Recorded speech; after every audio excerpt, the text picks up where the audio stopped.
Good morning, KOTA territory. Welcome to the first sip on the KOTA Now, or at the KOTA Now desk here, streaming exclusively on our social media pages, whether it's YouTube, Facebook, wherever you are watching us this morning. Welcome. We welcome you with open arms, you know, kind of having a little first sip of the morning. Kate, I stole some of the King's cake from our Good Morning Black Hills mixology segment. We didn't get to try it on air with Jack, but he did make kind of a Mardi Gras themed drink. So you can head to our website to check that out if you're interested in it. So I'm excited to get to try some of this. And I don't know. Here, let's start off. If you want to try it, I tried it already. I kind of got impatient. What's in here? It's a little baby. Oh, yeah. Okay. Cool. Because they put little, I forgot the significance of it, but they usually put little babies in the bread for, so I think it has to do with the birth or something like that. Oh, okay. I'm not sure. Don't quote me on this. I'm not sure. I just know that they have a lot of babies in their bread and whatnot when it comes to these little plastic guys, especially during Mardi Gras. Very cool. Again, don't quote me on this. I'm not an expert when it comes to the meaning behind it, so I have to say it that way. But today we do have a kind of a good packed, first sip for our viewers. Yeah, by the way, I'm Humberto de Sanchez, again joined by... I'm Kate Robinson. Thanks for joining us today. Yes, exactly. Kind of having a... How's your morning going so far, aside from after that drink? Yeah, pretty good. Feeling nice and warm, I guess. If you watch Good Morning Black Hills, I took a shot with Jack. That was a lot of fun. It looked like a lot of fun, and it tasted it. Please go check out that recipe. It's very good. Really good. Highly suggested. But we're today to kind of talk about a wide range of things. We got a few things to cover. Yeah, we do. To kick it off a little bit, we're talking about the weather and the weather warming up. With that, comes South Dakota is full of crazy weather events, high highs and very low lows that we saw last week, of course. Yes. But with this changing weather also comes the danger of kind of heading outside to do some of your favorite activities in the winter, because the snow melting kind of can create some issues, whether it's with your car, with your pets, with their paws on the ice, and including hobbies like ice fishing or ice skating out on the lakes and ponds here. Yeah, no, exactly. I was actually going to say, don't you do fishing, right? Fly fishing. Yes. Which is completely different from ice fishing. Yes. But have you ever gone ice fishing? I have not, no. I have no desire to kind of go sit out in the cold and just stand there and stare at a small hole. Like with fly fishing, you move around, you go up and down the river, it's warm out, that's a key thing. I'm not a huge fan of the cold, like sitting out in the cold. Most of my winter activities are. And I mean, hey, I was able to kind of experience it, I want to say about 2 years ago or a year ago, with a South Dakota adventure group or something like that. I remember going out there with them, getting to see how ice fishing is done and how they kind of set up. It's really cool, but it can also be, like you mentioned, with the warmer temps, it can also kind of cause issues, especially with the ice becoming less strong, less sturdy. So can you tell us a little bit about some of those, kind of what our viewers should be looking out for and kind of how they can be safe out there on the ice if there's still some ice? Yes, that's right. So last week, most of our lakes, rivers, ponds kind of froze over in those sub-zero temperatures. But now that we're seeing 50s and 60s this week, that ice is melting. So if you're planning on heading out onto the ice now that it's a little bit warmer out, a little bit more bearable out there are some things to kind of watch out for. Check the thickness of the ice. They say about 4 inches worth of ice is good safety check there, and the newer the ice, the better. So unfortunately, we are working with a little bit of older ice now, especially this kind of late into the week. Yes. Some of that ice is melting. If you're heading out onto the water and you kind of see some of those thinner spots where the water might be pooling over, they kind of look like ice fishing holes, honestly, where the ice is thinning out. You'll kind of want to know. That's a good indicator that you should avoid the ice. If you are going out, even when it's warm out like this, you want to dress warmly, wear layers of clothing, including, heavy coats, waterproof boots, thick socks, stuff like that kind of keeps you safe from the elements out on the ice, and always make sure you have someone with you. Yes, and I know you mentioned on our morning shows that there's a little puddle here and there. Well, if you are going out there, it's going to be pretty muddy right now, especially with all that ice melting. So definitely bring up that extra clothing, some extra layers in case something gets wet. You can easily replace it. Right. Also, you mentioned 4 inches of thickness for people to walk. That's for you to walk. If you are taking your car out there, you should probably have more to 8 to 12 inches. Yeah. because that's heavier, Yeah. but it's Yeah, also, it'll take a little bit more force. And yeah, if you're seeing any cracks or anything, even just like a test before you go out on the ice, you can throw a rock out there, a stick, if you notice that there's any chipping at all when you're throwing something as menial as that, as light as those things, then you should probably know that, it's not super safe. But otherwise, the temperatures are supposed to go down a little bit next week, so if you're wanting to go ice fishing before the season completely ends, maybe wait till next week because it's a little bit too warm this week, that's for sure. It's definitely a little too warm this week. And next week, as we heard it on both of our morning shows, Good Morning KOTA Territory and Good Morning Black Hills, it seems like our first alert meteorologist, Eric Gardner, gave us a little sneak peek, and it might be a little bit more chilly than this week. Have some snow entering our area next week. If you want to find out more about that, check out our noon show today, where Eric Gardner will give you another look at that first alert forecast on KOTA ABC. But enough of that. Let's continue with the topic. So we talked a little bit about ice fishing, getting our viewers a little bit safe, stay alert, watch for changes in the ice conditions, cracks. But let's go to a different topic. Let's talk a little bit about some of the stuff that you might bring while you're ice fishing. Some of that snacks, some of that food that a lot of people like to bring. I know for a fact that whenever I do go out, I tend to bring cheese and crackers, just as a little snack while I'm on a trail or something, which I've been going hiking for the last couple of days because of the nice weather. As we can clearly see back here, it looks pretty. And I know that kind of based off this kind of the U.S. Department of Agriculture, I kind of took some recommendations. So some of the cheeses, we're talking cheese here.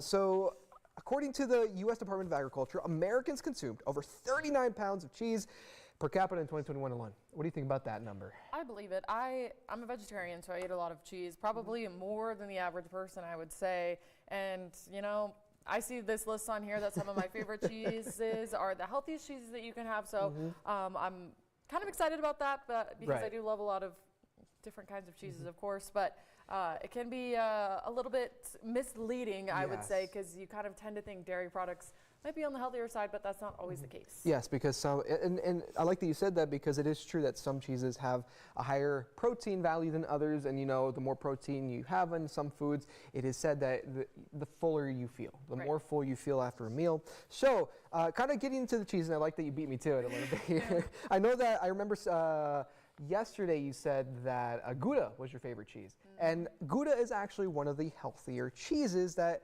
you can kind of eat. And that is because it's one of the hard cheeses. So that kind of have Parmigiano, a lot of people like that Parmigiano. And then I'm going to butcher this, but another one is Pecorino. I believe that is how you say it. And then Gouda. And again, like I said, it's because there's a higher calcium content in it, but there is a downside to hard cheeses. It's also full in sodium because of less moisture kind of concentrates that sodium a little bit more. But also, the healthiest cheese, and this is according to dietitians at NYU, one of NYU's weight management programs, and it is ricotta. I really like ricotta. Unfortunately, it's not how you're supposed to eat it. I like it in ricotta cheese in cannolis.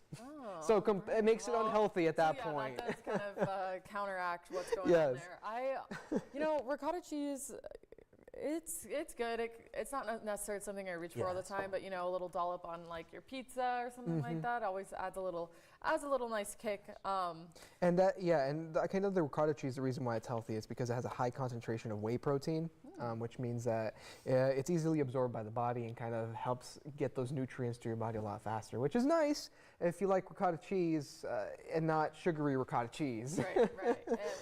And looks like here some cheeses for weight loss management are just kind of light cheeses, Swiss cheese, cheddar cheese. They sell light cheese in all different forms. Swiss, cheddar, of course, top of the list, ricotta. Get those, a lot to do with the cheese being, like I said, higher in protein. So usually whenever you do end up eating a slice of Swiss, you do feel a little bit more full. I don't know if you've noticed that ever. I don't really like Swiss cheese. So. For me, though, it does feel that way. How about cheddar? Have you tried cheddar? Love cheddar. Unfortunately, I couldn't find what kind of...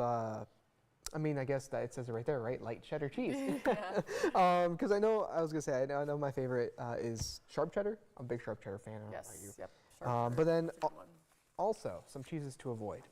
I know that personally, I have not had a slice of American cheese in a long time. I think it's been since elementary school. And another cheese, unfortunately, that was on that list that you should probably avoid, which it hurt my soul because I really like it, was cream cheese.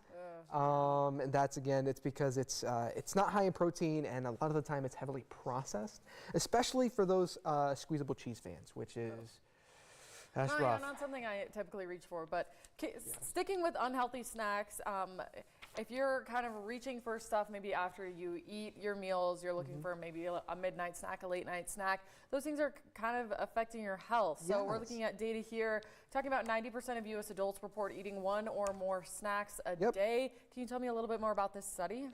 Yeah, so usually whenever you get done eating a healthy meal, you feel like you did, you feel accomplished. You feel like you did something good for your body's feeling good, and then you reach for a snack. And that snack, for the most part, at least for my end, especially because I have been noticing that I've done this before, after I get done eating something good for me, something high in protein, something healthy, I reach for a bag of chips, or I reach for a sweet.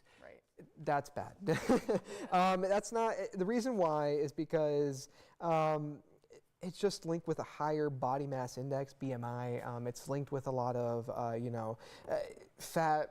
It kind of produces more fat, especially if you're done eating this heavy meal and then you reach for that snack. It doesn't make you feel full anymore. You're just eating to eat at that point, which is not the best. Again, people are free to eat whatever they want, whenever they want.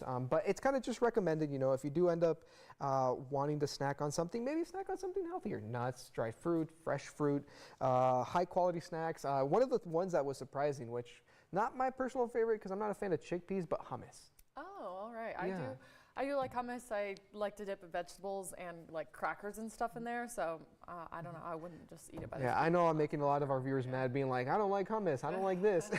Unfortunately, I am a pretty picky eater, which is bad when it comes to. I can say the same thing about myself. So there's no worries. But yeah, so if you do end up wanting to eat some of that stuff, choose a healthy snack. Higher quality snacks usually have a better health content and usually help you out more. Also, avoid snacking after when you like a couple hours before your bedtime. That's because, for the most part, it's like eating a high calorie meal. Calorie dense foods, high in fat and sugar, also found in people's blood makers, which is worse off at that point. You're kind of overworking your body, and it's just not good for you overall. If you snack at night, recommendation, avoid it overall altogether. With the cheese and this unhealthy snack stuff, it's all down to moderation. Moderate the way you eat, moderate your food habits, and you should be good. That's right. Yeah, it seems easier said than done. Yes, no, 100%. But talk about moderation and kind of somebody's health. There's been like some shocking statistics coming out right now regarding measles. What can you tell us about that, Kate? A highly contagious disease that was pretty much eradicated here in the U.S. by 2000. Yes. It's making a sweeping comeback across the U.S. There are outbreaks in Texas, in New Mexico, a reported death in Texas over the weekend of a unvaccinated kid with measles. So measles is a highly contagious disease that includes a rash of red spots, fever, cough, and red watery eyes are some of the symptoms to watch out for if you're worried. But if you want to prevent your child from getting the measles, you can always go get them vaccinated. The first dose in infants is 93% effective, and once you give them that second dose around 4 or 5 years old is about 97% effective. So while it's not 100%, it will definitely keep your child safe from getting it at all, usually. And that's this vaccine is what helped it be eradicated in the U.S. And it wasn't really until 2019 that doctors across the country started to see more and more cases of the measles come back, which interesting timing. Yeah, no, and kind of along with that, you mentioned the CDC reporting that it was eliminated in the U.S. in 2000, and the last time a child died from measles was in 2003, and that's again according to the CDC, which clearly, it does have an effect. And the first death since 2015, and that was a Washington woman died after exposure at a health clinic. It's these statistics that kind of, as unfortunate it is to hear, are eye-opening, and people kind of need to know this stuff, especially. But again, it's all up to the people to kind of decide what they want when it comes to their health. But it is kind of important to know these numbers, these stats that are here, just because it is kind of a serious case right now, and people are starting to kind of get worried in that area of Texas as well, where it's happening. Definitely something to watch out for. Sorry to end here in kind of a drab note, but you can join us tomorrow to talk about some lighter things to end the week on Good Morning Black Hills. Yep, and also be sure to tune in tomorrow for your weekend weather outlook with First Alert Meteorologist Eric Gardner. Also, be sure to join us, or to join Mimi Herrick for DIY Fridays with her special guest tomorrow, and that will start every Friday from now until she gets bored of it. All right, there you go. So yeah, and she's gonna have a new guest every time there, so be sure to tune in every Friday for that. Other than that, that is all we have for you today. Thank you again for joining us. I'm Humberto de Sanchez. And I'm Kate Robinson. We'll see you tomorrow.